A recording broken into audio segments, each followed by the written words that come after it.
En 1348, un hombre llamado Richard de Raker cayó a través de las tablas de madera podridas que cubrían su propio pozo negro y se ahogó en varios pies de desechos humanos acumulados. No solamente sus desechos, sino también los de sus vecinos reunidos a lo largo de lo que pudieron haber sido años. Y lo que de verdad debería perturbarte de esa historia es que nadie la trató como algo inusual, porque no lo era, porque así era simplemente la vida ordinaria en la Inglaterra medieval. O ese es el mundo en el que habrías entrado si hubieras estado vivo en 1348. La línea entre la civilización y las aguas residuales a cielo abierto dependía de unas pocas tablas de madera.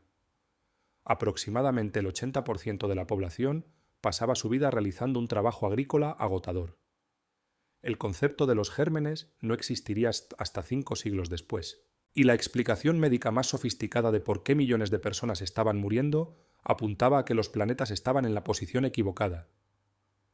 Tú no habrías sobrevivido a nada de esto. Y durante los próximos minutos voy a explicarte exactamente por qué, empezando por lo primero que habrías notado. El olor te habría golpeado antes que cualquier otra cosa. Londres. En 1348 albergaba aproximadamente entre 70.000 y 80.000 personas apiñadas dentro de una ciudad amurallada, de alrededor de 1 milla cuadrada, lo que le daba una densidad de población comparable a la del Manhattan moderno. Manhattan, por supuesto, tiene fontanería recogida de basura y un sistema de alcantarillado que no desemboca en el mismo río del que bebe la gente. Lo que tenía Londres no era nada de eso, pero lo que sí tenía Londres era el río Fleet. El Fleet corría justo al oeste de las murallas de la ciudad y servía al mismo tiempo como ruta comercial, fuente de agua potable y alcantarilla abierta. Los mataderos arrojaban directamente en él sangre animal, huesos, pieles y vísceras, mientras que las curtidurías vertían residuos químicos y las letrinas se vaciaban en él desde ambas orillas. La parte baja acabó tan obstruida por la suciedad que se ganó el nombre de Fleet Ditch, pero en 1348 todavía calificaba técnicamente como río. 60 años antes de que llegara siquiera la peste, el hedor del Fleet ya se había vuelto tan insoportable que un prior carmelita, los frailes dominicos y el obispo de Salisbury firmaron todos una queja formal. Un obispo escribió una carta oficial sobre lo mal que olía un río. Y eso te dice algo acerca del río. La solución de las autoridades en 1343 fue ordenar a los carniceros que arrojaran sus residuos en el Fleet para que los restos animales dejaran de acumularse en las calles. Un historiador señaló secamente que aquello resultó ser menos que ideal. Y ese era el punto de partida antes de que apareciera la peste negra. El propio rey Eduardo III escribió al alcalde de Londres en 1349, quejándose de que las calles estaban, y apenas estoy parafraseando, sucias de excremento humano, y de que el aire de la ciudad estaba envenenado con gran peligro para cualquiera que pasara por ella, especialmente en tiempos de enfermedad infecciosa. El rey de Inglaterra tuvo que decirle personalmente al alcalde de su propia capital que limpiara los desechos humanos de las calles. Esa era tu normalidad todas y cada una de las mañanas. Los cerdos vagaban libremente por las calles de muchas ciudades, y no eran los animales rosados y regordetes que estás imaginando. Los cerdos medievales eran más pequeños, y se parecían más a los jabalíes salvajes con colmillos, pelo áspero y un temperamento acorde. Escarbaban huertos, atacaban a los transeúntes, desenterraban cuerpos de los cementerios y, según los informes, mataban niños. Los hermanos hospitalarios de San Antonio tenían privilegios reales especiales que permitían a sus cerdos deambular por las calles llevando pequeñas campanas, lo que al menos te daba una advertencia, antes de que un animal con colmillos te embistiera desde un callejón. Y la ciudad de Exeter tenía un arroyo que la atravesaba y que llevaba oficialmente el nombre de Sheetbrook, no como jerga, sino en mapas reales que la gente utilizaba para orientarse. Ahora déjame llevarte al interior de una casa medieval. Tu retrete, si tenías la suerte de vivir en un castillo, se llamaba guardarropa, que era una pequeña cámara de piedra que sobresalía del muro del castillo sobre ménsulas con un agujero que dejaba caer los residuos a un foso o a un pozo negro muy por debajo.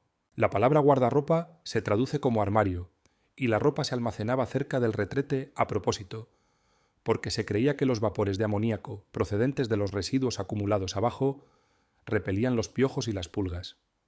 Tu mejor traje colgaba directamente encima de un conducto de excremento humano por diseño.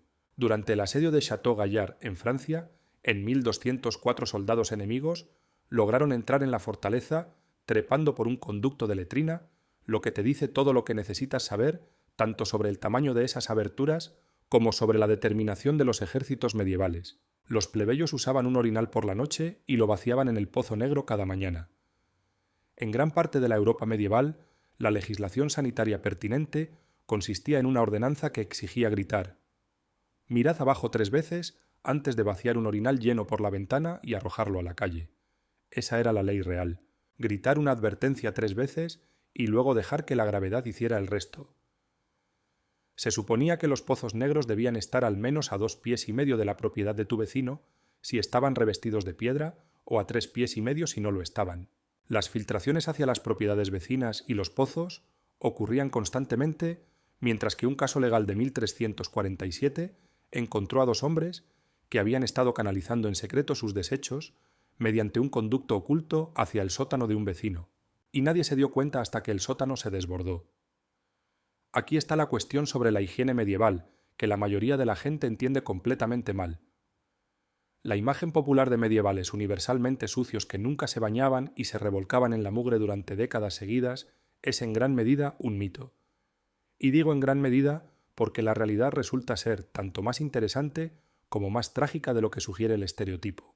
La gente medieval se lavaba a diario en muchos casos. Lavarse las manos y la cara cada mañana era algo habitual en todas las clases sociales.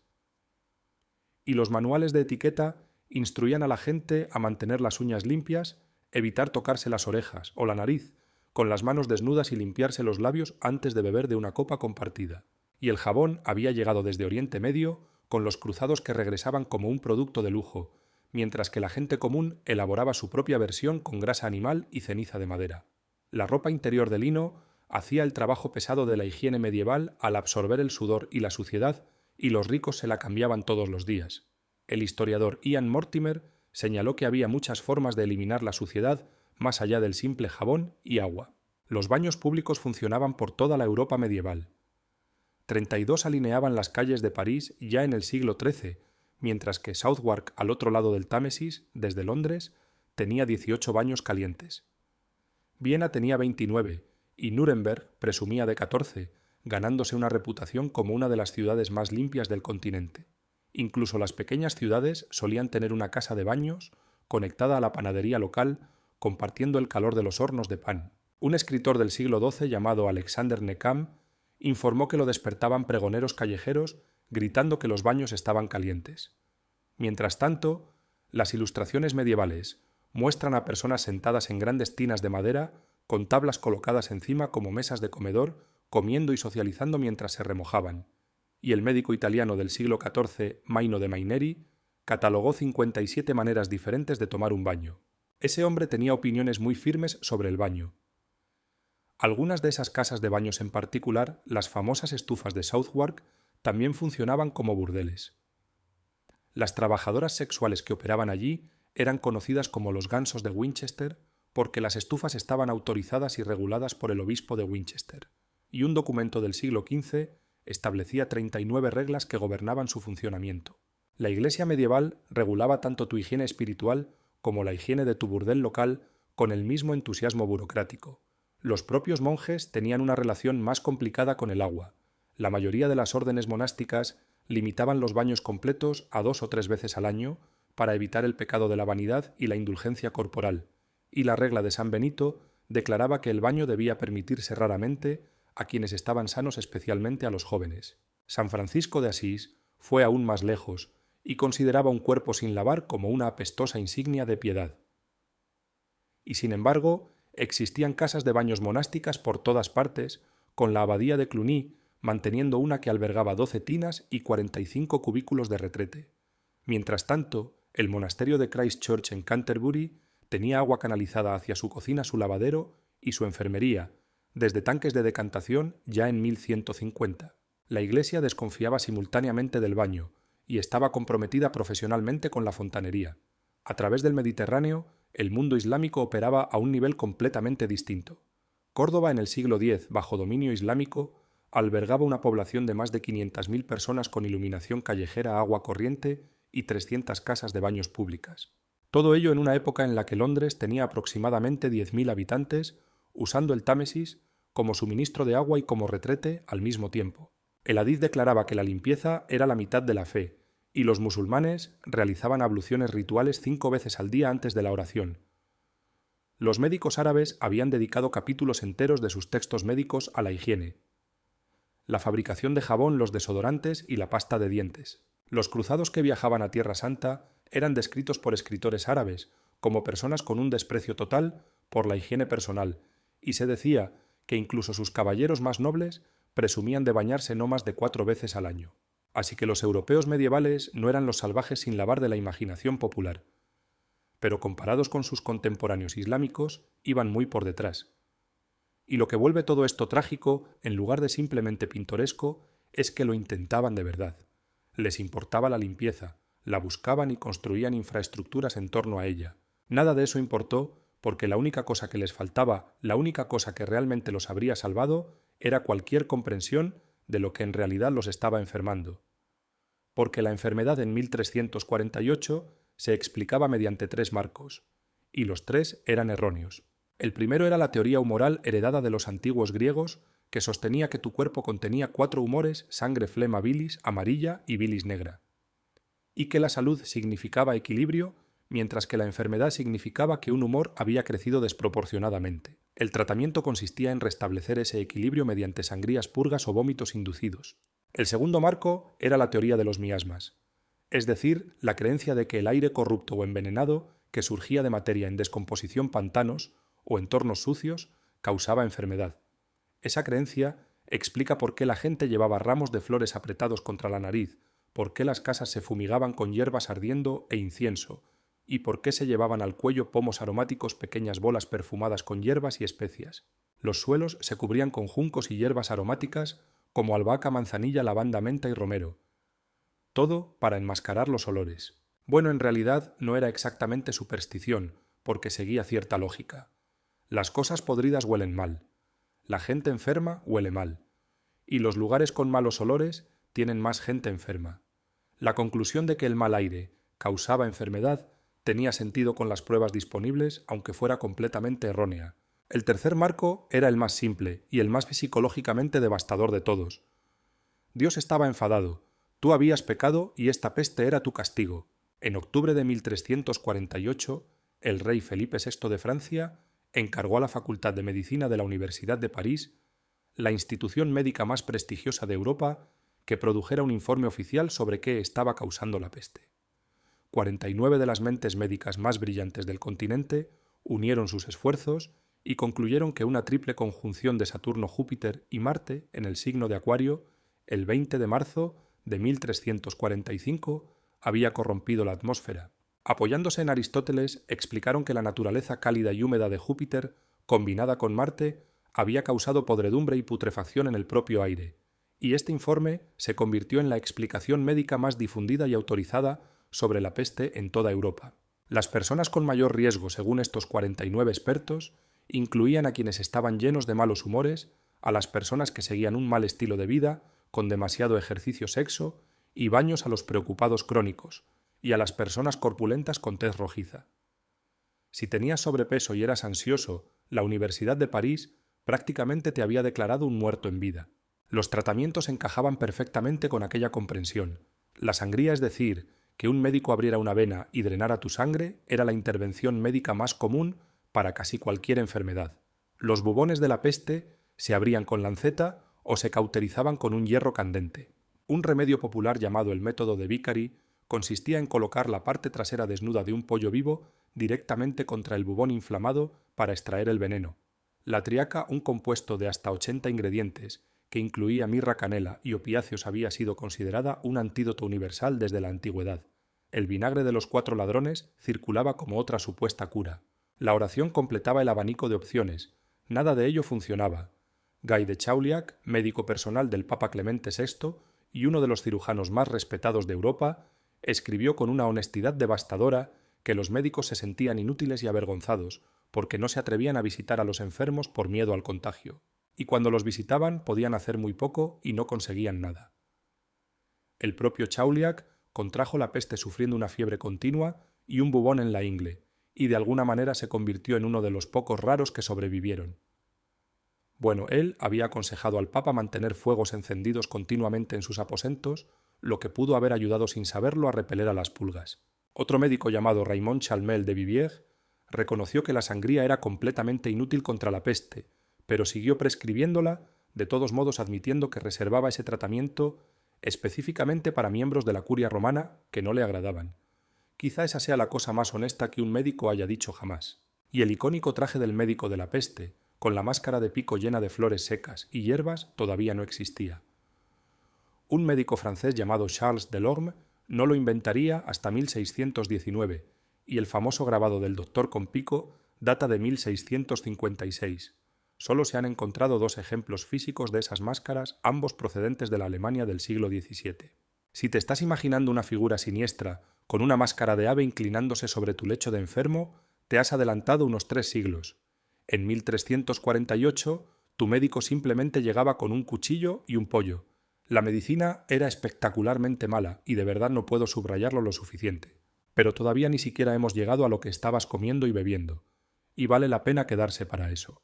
La principal fuente de agua de Londres llegaba a través del gran conducto autorizado en 1236, un sistema de tuberías de plomo y madera que se extendía aproximadamente entre 3 y 4 millas desde los manantiales de Tyburn hasta una cisterna en Cheapside. A mediados del siglo XIV, 12 sistemas de conducción abastecían a la ciudad con agua dispensada desde grifos y entregada a las residencias por trabajadores llamados aguadores a cambio de una tarifa. Esa infraestructura era genuinamente impresionante para la época. El problema era que los mismos ríos y arroyos que alimentaban el suministro de agua también estaban recibiendo la descarga de pozos negros, letrinas, mataderos y curtidurías sin ninguna separación entre el agua limpia y el agua residual. Estabas bebiendo aguas abajo de tu propio retrete. A pesar de lo que hayas oído, la gente medieval no bebía cerveza en lugar de agua porque el agua fuera demasiado peligrosa. El historiador Jim Chevalier y el medievalista Tim O'Neill han documentado abundantes pruebas del consumo rutinario de agua, y los manuales de salud recomendaban beber de manantiales fríos. Aproximadamente el 90% de la población de Europa vivía en zonas rurales con fácil acceso a arroyos limpios. La cerveza era ampliamente consumida, pero sobre todo como suplemento rico en calorías para los trabajadores más que como sustituto del agua, y las cervezas medievales contenían aproximadamente un 1% de alcohol en comparación con el 5% de una cerveza moderna. No estabas emborrachándote de manera segura en lugar de beber agua. Simplemente estabas bebiendo el agua. El mito de que la gente medieval usaba especias para disimular el sabor de la carne podrida también es falso. Las personas ricas que podían permitirse especias exóticas podían también permitirse carne fresca, mientras que los pobres que quizá podían comer carne dudosa no podían permitirse ni remotamente las especias. Y existían leyes que castigaban a los comerciantes que vendían alimentos en mal estado con tiempo en el cepo público. Sin embargo, la seguridad alimentaria tenía sus propias pesadillas reales.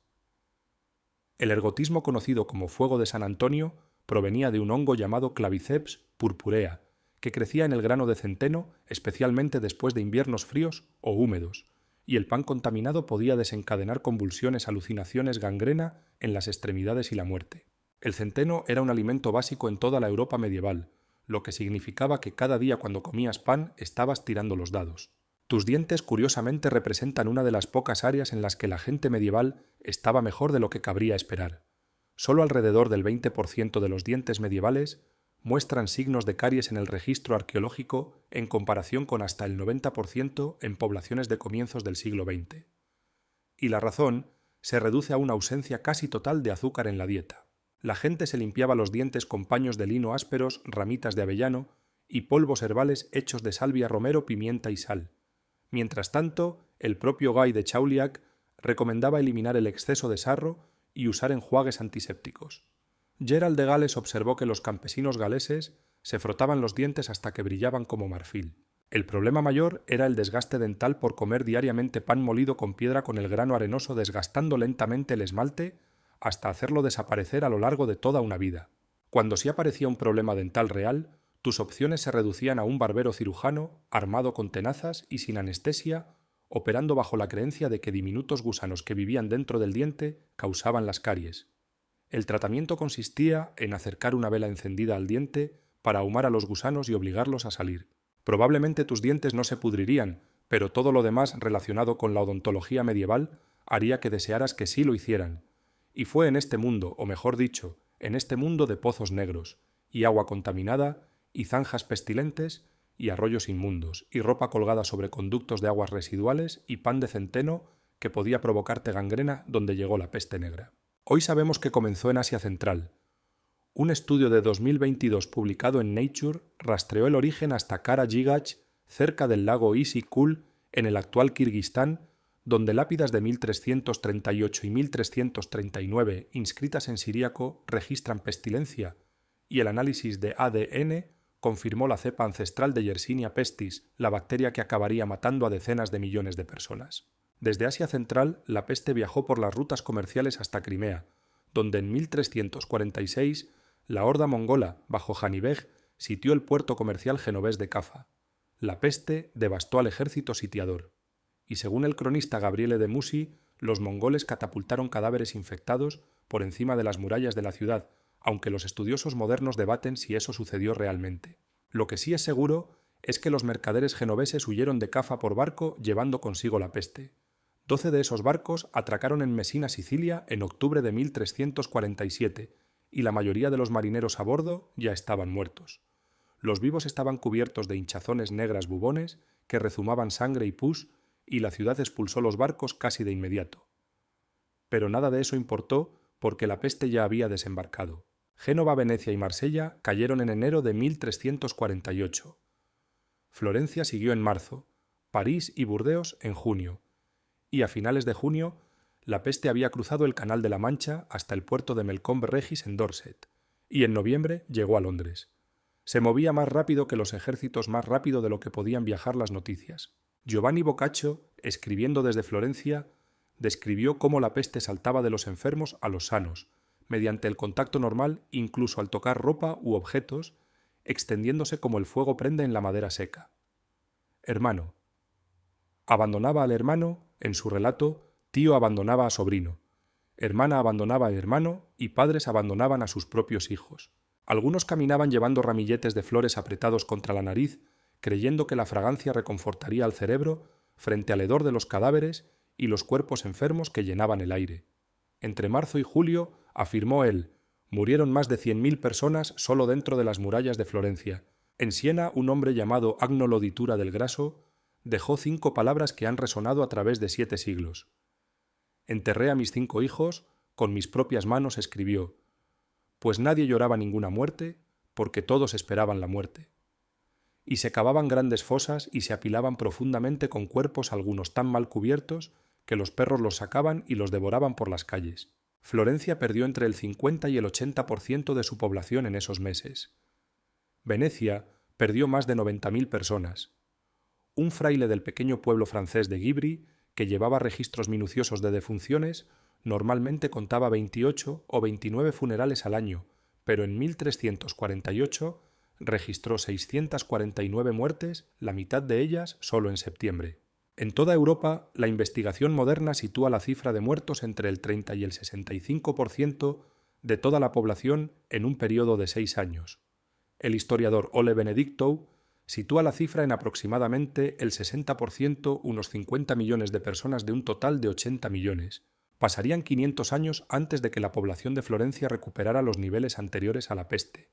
El Papa Clemente VI, sentado en Aviñón, consagró todo el río Ródano para que los cuerpos pudieran ser arrojados directamente a él, con la bendición de la Iglesia porque los cementerios estaban llenos y sencillamente ya no quedaba ningún lugar donde poner a los muertos. Hubo 400 entierros al día en el punto máximo y él perdió al menos a 6 cardenales en un solo año.